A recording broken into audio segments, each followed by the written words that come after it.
Rahmat adalah limpahan kebaikan, artinya rahmat. Rahmat itu artinya adalah limpahan kebaikan yang Allah berikan kepada orang yang membutuhkan. Rahmat juga merupakan keinginan Allah untuk melimpahkan kebaikan tersebut sebagai wujud inayahnya, pertolongannya di dunia dan akhirat, baik yang berhak maupun tidak berhak untuk menerimanya. Nah, jadi kalau kita meneliti pengertian rahmat itu adalah artinya tadi limpahan kebaikan. Bukan arti rahmat itu limpahan kesenangan. Bukan artinya rahmat itu limpahan kebahagiaan. Bukan artinya rahmat itu limpahan kenikmatan. Tetapi rahmat itu adalah artinya limpahan kebaikan yang Allah berikan kepada orang yang memerlukan.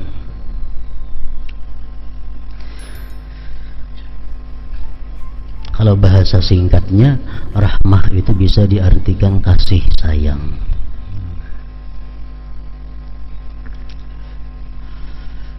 Jadi setiap sesuatu yang dinamakan rahmat Allah itu kada tentu menyenangkan. Kada tentu yang dinamakan rahmat Allah itu sesuatu kenikmatan. Banyak sesuatu yang sakit, banyak sesuatu yang pedih, tapi rahmatan, tetapi kasih sayang. Kasih sayang, rahmah dari Allah Subhanahu wa ta'ala. Contohnya, orang hidupnya sengsara, orang hidupnya serba kada berkecukupan, sengsara. Tapi di dalam ilmu Allah, orang ini kalau hidupnya sengsara demikian, dia masuk surga. Dia masuk surga. Dia rajin ibadah, taat kepada Allah. Nah, berarti kesengsaraan hidup yang diderita orang ini adalah rahmat Allah Subhanahu wa ta'ala. Kenapa? Karena itu kebaikan.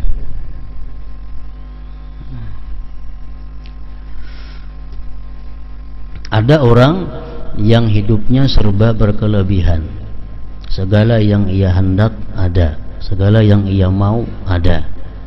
Tetapi dalam ilmu Allah, orang ini matinya masuk neraka. Ini orang berarti kada dapat rahmat Allah Subhanahu wa ta'ala.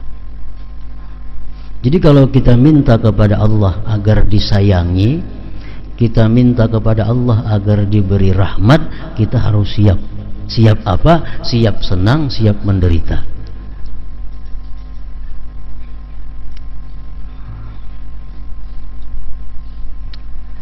Contohnya kita sayang lawan anak kita, sayang lawan cucu kita, sayang.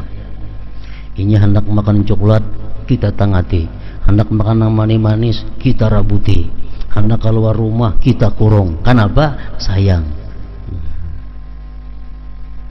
Kalau ini hendak coklat diberi, hendak keluar rumah diliatakan, hendak bakawan siapa diliatakan, itu marahnya kada sayang. Kenapa? Karena berakibat buruk lawan anak ini. Kebanyakan makan coklat, kena batukan, salismaan, behingusan, awak panas. Akibatnya apa? Kada baik lawan anak. Nah, itu bukan rahmatan marahnya. Nah, Allah Subhanahu wa ta'ala kada jauh beda antara orang tua dengan anaknya. Kada jauh beda antara Allah dengan hamba-hambanya itu.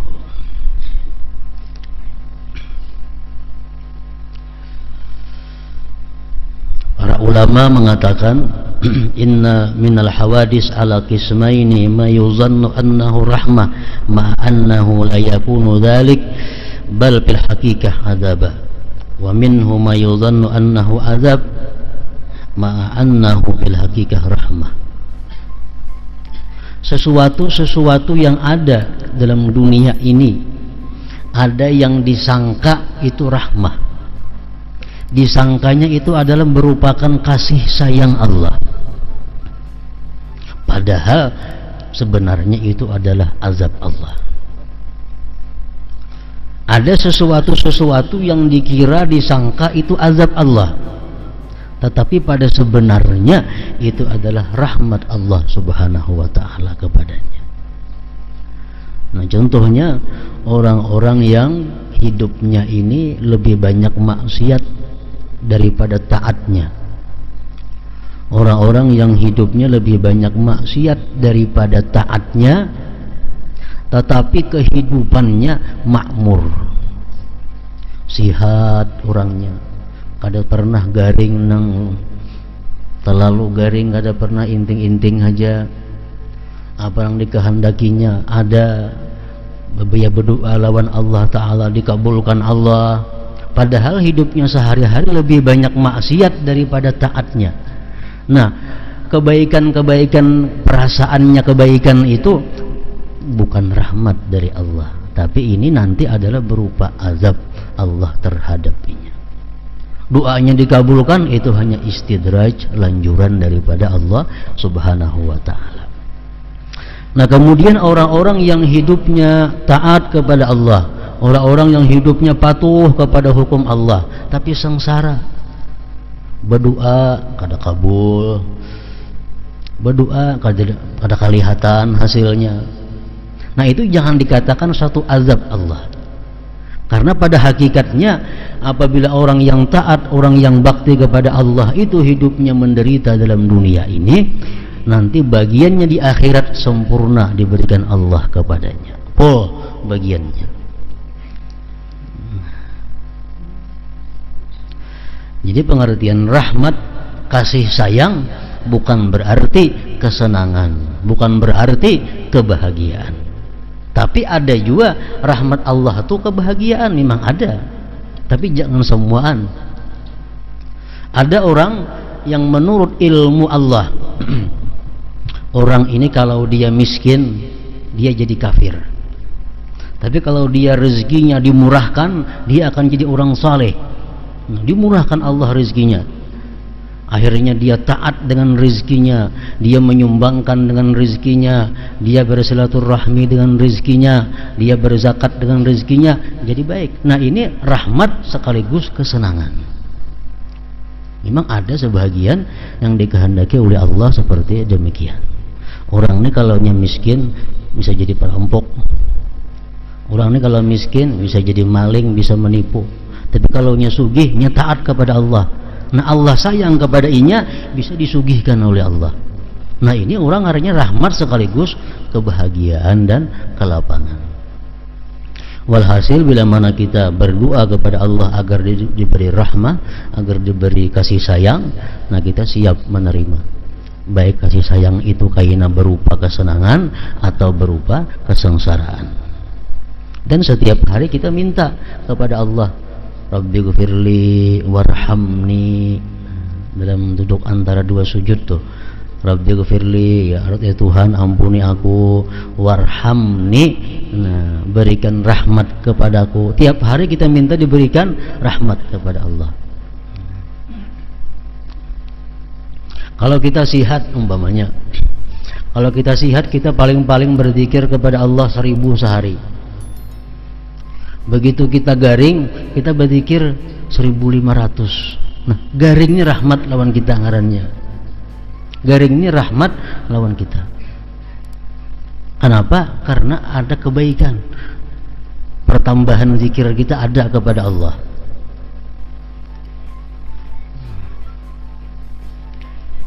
Jadi garing adalah rahmat. Kehilangan harta benda, ini bisa jadi rahmat. Kenapa? Karena kada ada kehilangan, kada biasa sembahyang hajat, kada biasa mendatangi tuan guru, kada bisa mendatangi habaib, begitu kehilangan, nah di mana tuan guru didatangi, beri duit, tolong doa, ini rahmat kehilangan baginya. Kenapa? Bapak Tuhan lawan tuan guru, lawan habaib, memberikan sumbangan kepada fakir miskin supaya hartanya yang hilang itu dapat. Berarti kehilangan itu hakikatnya rahmat baginya, kebaikan. Ya hanya kada kehilangan, kada tahu-tahu lawan habaib, kada tahu-tahu lawan tuan guru, kada tahu-tahu anak yatim. Begitu kehilangan, hanya tahu, nah ada kebaikan yang ngarannya. Jadi Allah memberikan rahmat kepada manusia ini macam-macam jalannya.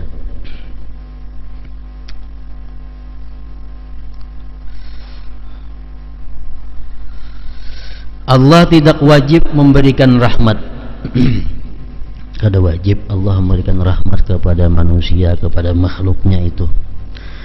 Kebaikan Allah tidak terhitung. Di antaranya adalah kasih sayangnya kepada kita, yaitu Ia memberi kita hidayah untuk beriman dan beramal saleh, serta memberi kita berbagai hal yang membahagiakan kebaikan, yang membahagiakan. Kebaikan terbesar Allah adalah ketika Dia memperkenankan kita untuk memandang wajahnya yang maha mulia di akhirat kelak. Nah itu rahmat Allah yang paling agung, di waktu Dia memberikan izin kepada hamba-hambanya untuk memandang zatnya yang maha mulia itu. Dalam bait syair di atas, Sayyid Abdullah bin Alawi Al-Haddad radhiyallahu anhu juga memohon agar hati kita disatukan dalam melakukan taat dan kebajikan. Wa alif, semalam tu ada kan, waghfir lana warham wa alif wajma'i. Nah itu syairnya. Jadi Syedin memohon kepada Allah agar hati kita disatukan di dalam melakukan ketaatan dan kebajikan. Satu hati. Ini sangat mendukung, sangat membantu jalan seseorang menuju kepada Allah Subhanahu wa taala. Dalam rumah, contohnya yang paling kecil. Di rumah ada bini, ada laki, ada anak biasanya. Sekurang-kurangnya dinamai rumah tangga ada bini, ada laki. Nah, antara laki bini ini sangat diperlukan ulfah. Ulfah itu apa artinya? Kesatuan hati dalam berbuat kebaikan. Makanya Nabi kita melajari doa. Allahumma aslih zata bainina wa alif baina qulubina wahdina ila sabilis salam wa najjina minaz zulumati ilan nur wa jannibnal fawahisha ma zahara minha wa ma batan. Nah ini doa untuk seorang kepala keluarga, kepala rumah tangga. Allahumma aslih zata bainina, ya Allah baguskan perselisihan-perselisihan antara kami sekeluarga ini. Wa alif baina qulubina, satukan hati kami. Bini laki nih, yang utama dahulu itu harus satu. Menyakulahkan anak, jenang laki kais impe, jenang bini kada hendak kasanawiyah. Nah, amun ini kada satu hati bahwa rumah tangga. Nah, jadi salah satu yang penting alif baina qulubina, satukan hati kami. Nang bini hendak beribadah, nang laki kada mau, ngalih juga. Nang bini hendak berumrah, nang laki hendak ke Bali, nah kayak apa? Aku nak ke Bali, nang laki, jenang bini umrah kita, aku hendak ke Bali, karena kawas satu. Nah jadi di dalam beribadah kepada Allah, satu rumah tangga ini mesti ada kesatuan hati antara laki bini. Hendak basuh sumbang, hendak sosial. Jenang laki aku menyumbang 1 juta, ya jenang bini 1.000 gen, cari lapah. Kada satu hati, kada kawa tercapai ibadah kepada Allah Subhanahu wa taala. Agar hati kita disatukan dalam melakukan ketaatan dan kebajikan. Laki hendak berbuat baik, nang bini umpat mendukung. Nah bini nak berbuat baik, nah laki umpat mendukung, nah sama-sama. Allahumma aslih dzata bainina wa alif baina qulubina wahdina ila sabilis salam wa najjina minaz zulumati ilan nur wa jannibna al-fawahish ma dhahara minha wa ma batan.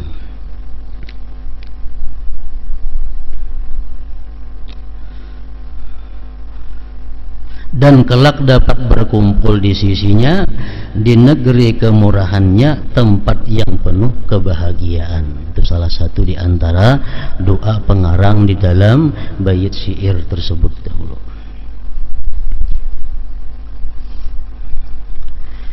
Rahmat adalah sifat zat Allah yang terwujud dalam bentuk rezeki. Rezeki itu bisa dimasukkan dalam rahmat apabila rezeki ini halal, rezeki ini digunakan pada jalan yang halal. Nah maka rezeki itu menjadi rahmat.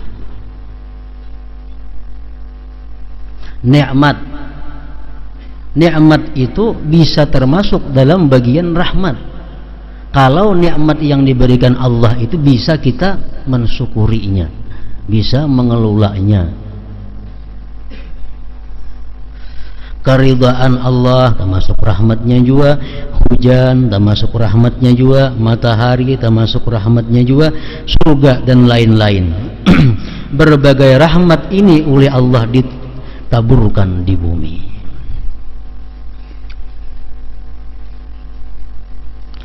Al-Quran juga merupakan salah satu rahmat Allah, sebagaimana wahyu Allah Ta'ala, wa nazzalna 'alaikal kitaba tibyanan likulli syai' wa hudaw wa rahmah.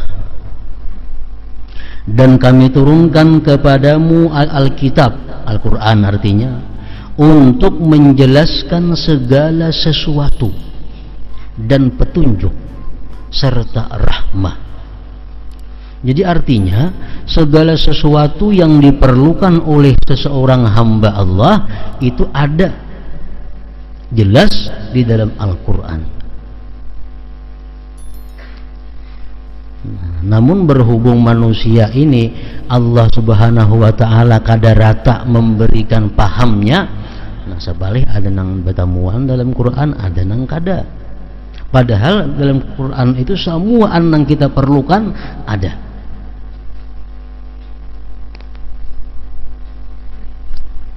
Ada yang betakun. Dalam Quran itu kada dijelaskan sembahyang maghrib 3 rakaat, Isya 4 rakaat kadada, Zuhur 4 rakaat kadada dalam Quran. Nang ada cuma sembahyanglah kamu. Gimana dapat 3 rakaatnya itu? Maka jadi Quran ada semuaan. Nah dijawab oleh ulama itu, Al-Quran mengatakan bahwa wa ma atakumur rasulu fakhuzuh wa ma nahakum anhu fantahu. Jadi Quran mengatakan apa-apa yang dikerjakan oleh Rasulullah turuti, apa-apa yang ditinggalkan oleh beliau jauhi. Nah kalau Rasulullah sembahyang maghrib 3 rakaat itu Al-Quran artinya. Itu Al-Quran. Beliau sembahyang maghrib 3 rakaat itu Al-Quran. Karena Al-Quran mengatakan apa yang dilaksanakan Rasulullah ikuti.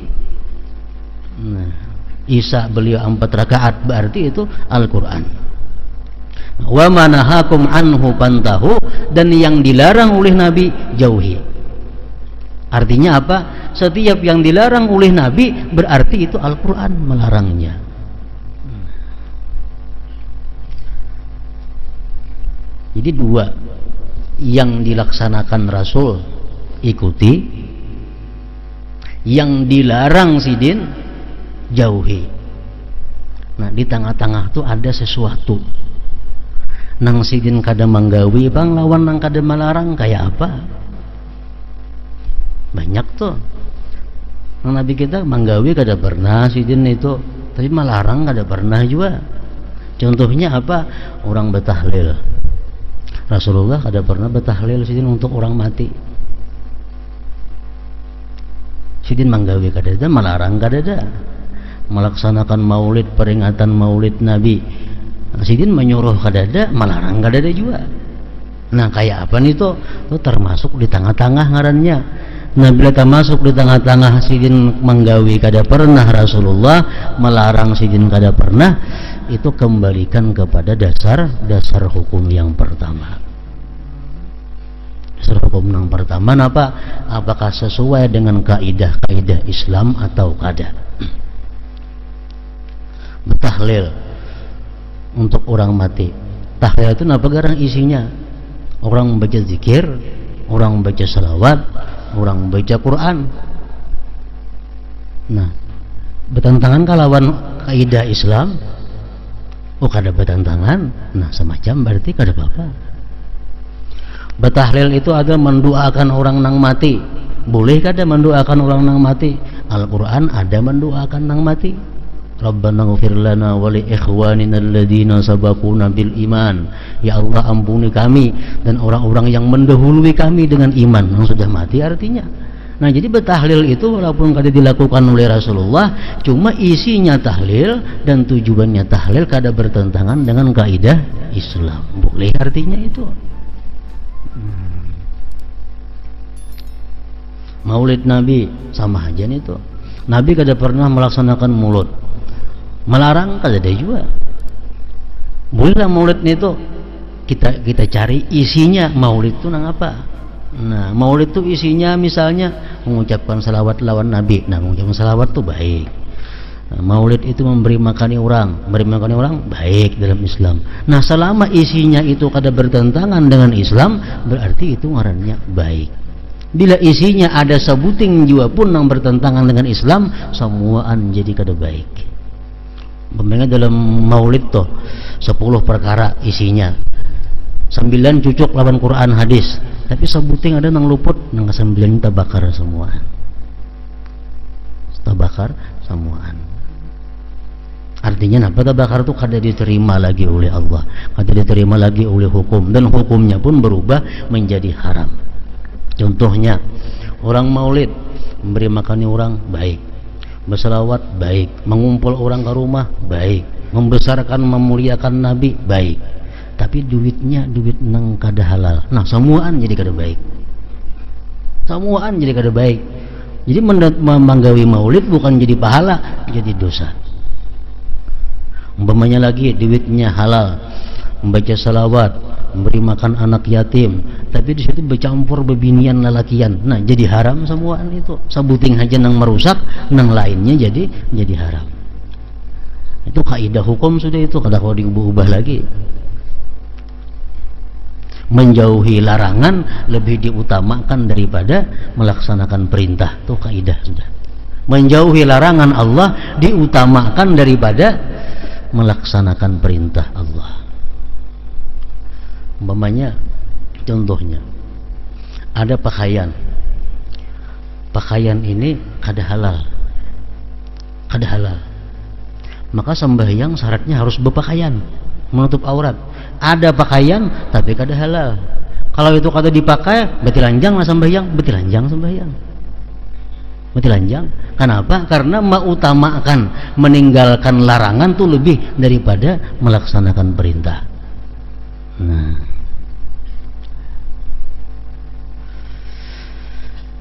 jadi wa ma atakumur rasul fakhudhuh wa ma nahakum anhu fantahu. Yang dilaksanakan oleh Rasul ambil olehmu, yang sidin tegah akan kamu jauhi daripadanya.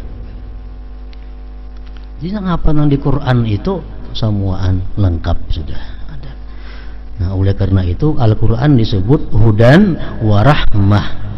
Nah, petunjuk dan rahmat Allah. Rasulullah sallallahu alaihi wasallam dan agama Islam juga rahmah. Rasulullah rahmat zatnya sudah. Inna arsalnaka rahmatan lil alamin, kami utus engkau rahmat bagi seluruh alam. Rasulullah sallallahu alaihi wasallam dan agama Islam juga rahmah. Allah mewahyukan yakhtassu bi rahmatihi may yasha. Allah menentukan rahmatnya kenabian kepada siapa yang dikehendakinya. wa atani rahmatan min indihi fa ummiyat alaikum anulzimukumuha wa antum laha karihun. Surat Hud. Dan diberinya aku rahmah dari sisinya, tetapi rahmah itu disamarkan bagimu. Apa akan kami paksakankah kamu menerimanya padahal kamu tidak menyukainya? Jadi Allah mengutus Rasul itu adalah rahmat Allah kepada manusia.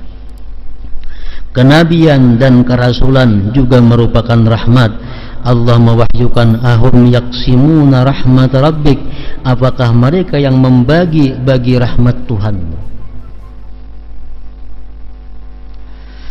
Rahmat zatiyah adalah keinginan baik, sedang rahmat fi'liyah adalah pemberian nikmat.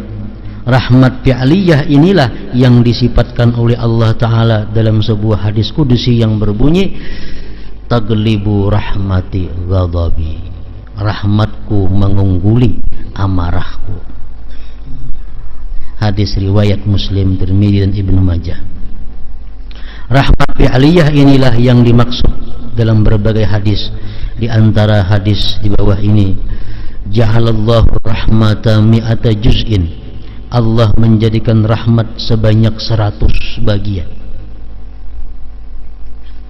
Satu diturunkan ke dunia, 99 masih tersisa. Hanya satu diturunkan ke dalam dunia. Nang satu inilah manusia sayang kepada sesamanya, binatang sayang kepada sesama. Rahmat nang sebuting ini. Tertinggal lagi 99 rahmat nang Allah pakai semuaan kaina sejak manusia di alam kubur, alam mahsyar sampai di neraka kaina. Ja'alallahu rahmata mi'ata juz'in, Allah menjadikan rahmat sebanyak 100 bagian. Nah, di antaranya rahmat Allah, pekerjaan yang sedikit, pekerjaan yang inting, diberi ganjaran oleh Allah yang berlipat ganda. Nah, itu rahmat Allah. Orang yang sembahyang sunat subuh 2 rakaat itu lebih baik, lebih mahal nilainya di sisi Allah daripada dunia dan isinya. Nah, itu rahmat Allah.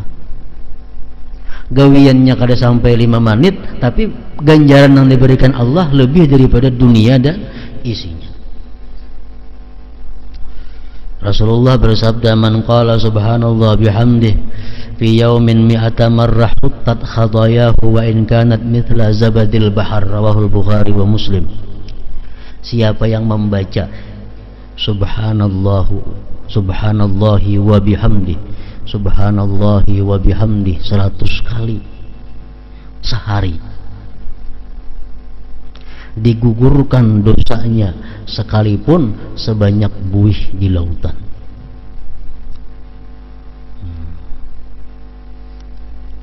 Kita hari ini membaca subhanallah bihamdi 100, dosa kita habis walaupun lebih daripada buih di lautan banyaknya.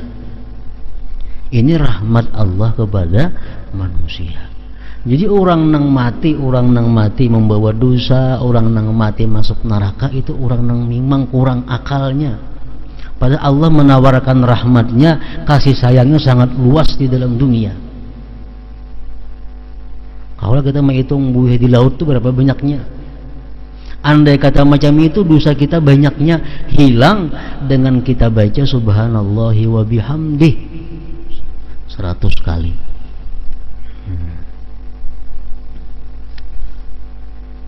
Ada lagi hadis lain, itu mungkin ujar ulama mengatakan itu dosa-dosa kecil. Dosa-dosa kecil.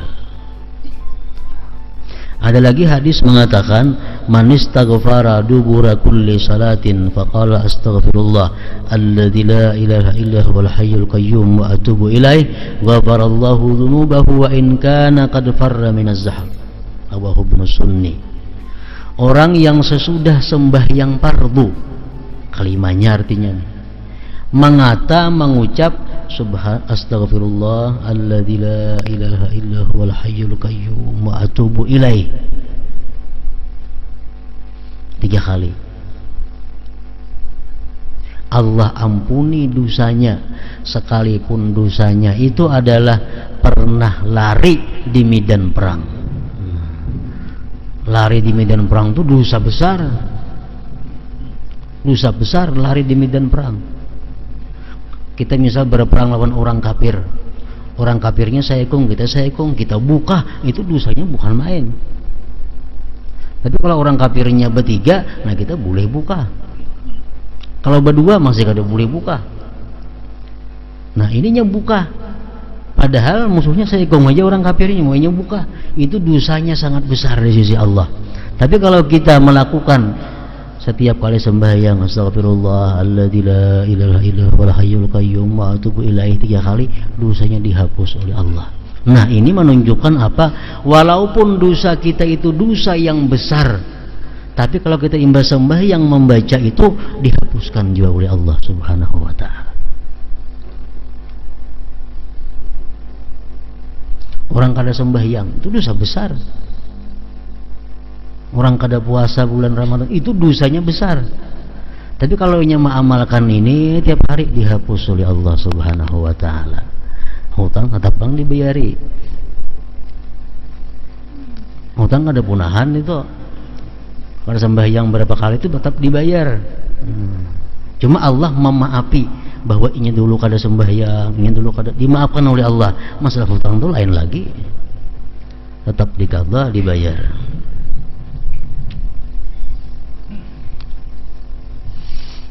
Bermacam-macam, beribu-ribu mungkin Allah Subhanahu wa ta'ala melalui Rasulullah memberikan kepada manusia ini amalan-amalan supaya manusia itu bulik menghadap Allah bersih, kada sing dosaan lagi. Karena terlalu berat-beratnya amalannya, inting-inting. Itu napa ngalihnya? Astagfirullahalazim. Astagfirullah aja, astagfirullahaladzim boleh juga menurut riwayat. Ada satu riwayat lain, astagfirullah aja, astagfirullah alladzi la ilaha illa huwal hayyul qayyum wa atubu ilaih 3 kali sembahyang. Nah, dosa-dosa kita nang besar asal hubungannya urusannya lawan Allah dihapus oleh Allah. Lawan manusia lain lagi pulang itu.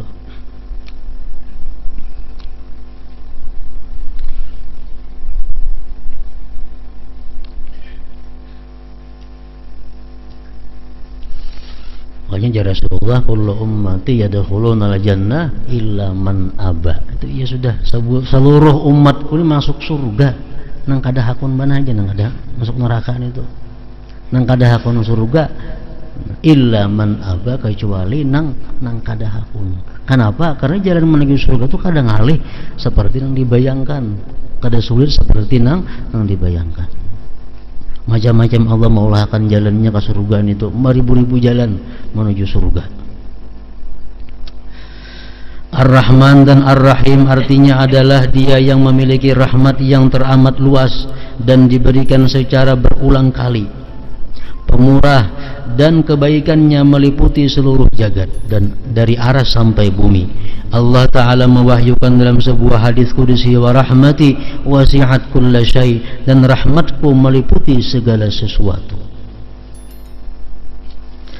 Kemudian Sayyid Abdullah bin Alawi Al-Haddad radhiyallahu anhu juga memohon kebaikan bagi setiap orang yang hatinya hancur. Hatinya hancur. Ada hadis qudsi yang mengatakan ana indal munkasirati qulubuhum. Ya Tuhan, aku di sisi orang-orang yang hatinya hancur. Maksudnya hatinya hancur ini macam apa? Siapa yang hatinya hancur ini?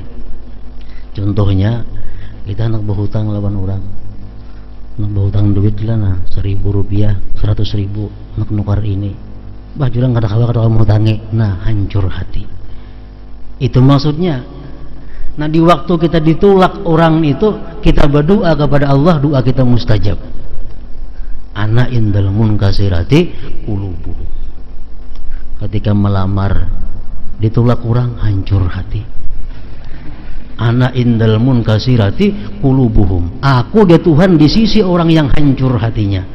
Nang apakah bila permohonan kita kata dikabulkan oleh manusia, hancur kita hati kalau itu indal munkasirah Nah, pada saat-saat hati kita yang hancur itu kita berdoa kepada Allah, mustajab doa. Kebaikan bagi setiap orang yang hatinya hancur, memohon taufik untuk mengerjakan hal-hal yang dapat membuat Allah ridha. Maka beliau radhiyallahu anhu berkata, ya Rabbi wajburna wa wafiqna lima yurdika anna anta asma'u man du'i. Wahai Tuhanku, sempurnakanlah hati kami dan beri kami taufik untuk mengerjakan segala sesuatu yang Engkau ridai. Sesungguhnya Engkau maha mendengar orang yang berdoa. Sesungguhnya Allah maha mendengar doa, maha kuasa untuk melakukan apa yang dikehendakinya. Pada hakikatnya tidak ada yang berkuasa selain Allah, tidak ada Tuhan kecuali Allah, dan tidak ada kebaikan kecuali kebaikannya. Ia selalu mengabulkan doa orang-orang yang membutuhkan, menghilangkan keburukan, dan Dia maha pengasih dari semua yang berjiwa kasih. Jadi Allah subhanahu wa ta'ala selalu mengabulkan doa. Ini kadang-kadang ada masalah dalam hati kita, maka Tuhan bunyi mengabulkan doa, tapi doa aku berapa kali sudah kada kabul. Mendoakan ini, mendoakan itu, mendoakan supaya hutang punah, ada simpunahan sampai sekarang. Mana nang jer Tuhan doa itu pasti dikabulkan. Nah, para ulama menjelaskan itu supaya kita jangan i'tirat kepada Allah. Nah, jangan i'tirat artinya jangan sangka baik, jangan sangka buruk kepada Allah. Jangan sangka buruk. Bahwa setiap doa agar bisa dikabulkan Allah, doa itu mempunyai syarat, kan? Mempunyai syaratnya, mempunyai rukunnya, mempunyai adabnya. Itu dulu kita birisakan. Kita berdoa, sudahkah syaratnya, sudahkah adabnya, sudahkah rukunnya, sudah biris. Nah, kalau sudah biris syaratnya, rukunnya, adab doa sudah kita gawe, ayolah kita berharap doa kita dikabulkan oleh Allah Ta'ala. Nah, namun Allah mengabulkan doa itu pasti kalau sudah kita melaksanakan apa yang diperintahkannya, syaratnya, rukunnya, adabnya sudah kita gawe, kita berdoa, Allah pasti mengabulkan. Cuma mengabulkan itu Allah subhanahu wa ta'ala antara tiga. Satu, mengabulkannya 10 tahun akan datang. 10 tahun akan datang.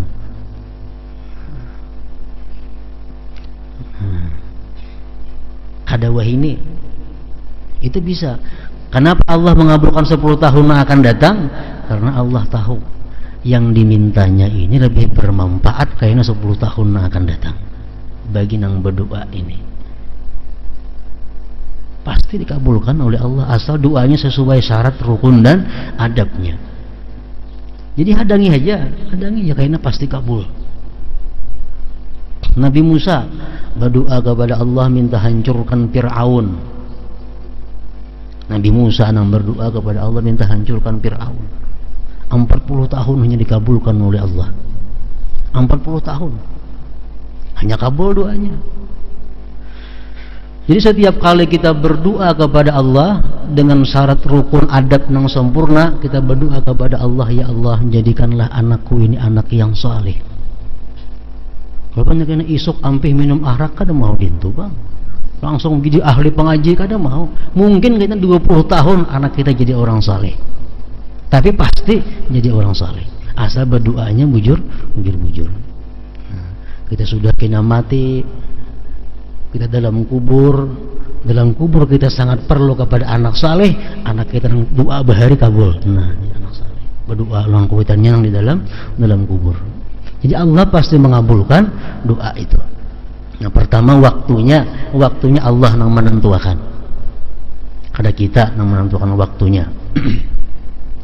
Yang kedua, kita berdoa kepada Allah itu bisa digantikan oleh Allah dengan sesuatu yang lebih bermanfaat bagi kita.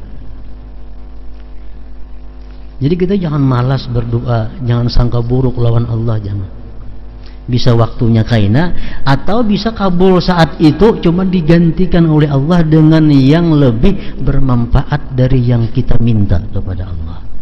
Karena Allah yang sangat tahu kegunaan diri kita ini, Tuhan. Allah lebih tahu daripada diri kita sendiri tentang kemaslahatan diri kita.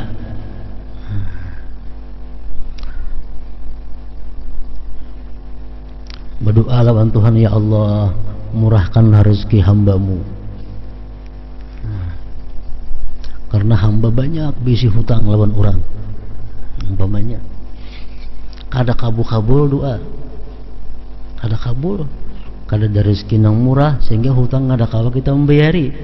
Tapi kita kada tahu, barangkali ada di hati orang yang menghutangi kita itu bersuara, hutang puran lawan aku tuh kuberiakan aja. Siapa tahu kita, Allah gantikan doa kita itu dengan dibukakan hati orang yang mau hutang itu memberiakan hutang kepada kita. Bisa terjadi. Ada bisi hutang di Surabaya sejuta rupiah, berapa tahun dah kada kau bayar, minta doa lawan Tuhan kada kabul. Sekalinya kawan di Surabaya itu berdoa, begeritik sudah hatinya bahwa hutangnya lawan aku tuh kuberiakan aja. Nah sama ya lawan bayari hutang, apa bedanya? Nah jadi Allah bisa menggantikan apa yang kita minta itu dengan yang lain. Yang ketiga, doa yang kita minta kepada Allah itu bisa kada diberikan di dalam dunia, tapi di akhirat kaina diberikan oleh Allah dengan pemberian yang sangat luar biasa. Kita berdoa di sini kada ada kabulnya, padahal sudah beristighfar, hendak berdoa, sembahyang sudah, macam-macam cara, adabnya sudah bukan main, tetap kada kabul jo doa. Ujah habar bengi dalam sujud berdoa lebih mustajab dalam sujud, sudah juga berdoa kada kabul juga.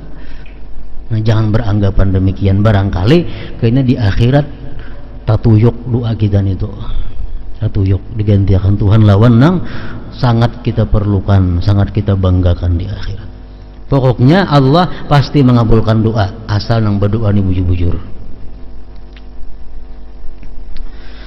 Selanjutnya beliau radhiyallahu anhu berdoa memohon agar Allah mengakhiri umur kita dalam keyakinan, hidayah dan jalan yang lurus. Ya Rabbi waqtim bil yakin wa bil huda a'marana wa zayga anna fadfa'i. Wahai Tuhanku, akhirilah umur kami dengan keyakinan dan hidayah, dan cegahlah kami agar tidak menyeleweng, menyimpang. Nah, keyakinan adalah iman yang melekat kuat dan menguasai hati. Pokok keyakinan adalah iman. Orang yang kada beriman kada bisa yakin. Yang dimaksud dengan beriman adalah membenarkan bahwa semua ajaran yang dibawa oleh para rasul adalah berasal dari Allah, serta menerima dan tunduk kepada Islam dan seluruh hukumnya. Iman tidak akan sempurna kecuali dengan mengamalkan hukum-hukum Islam. Hanya keyakinan yang menguasai hatilah yang dapat mendorong seseorang untuk mengamalkan hukum-hukum tersebut. Hidayah adalah pengajaran.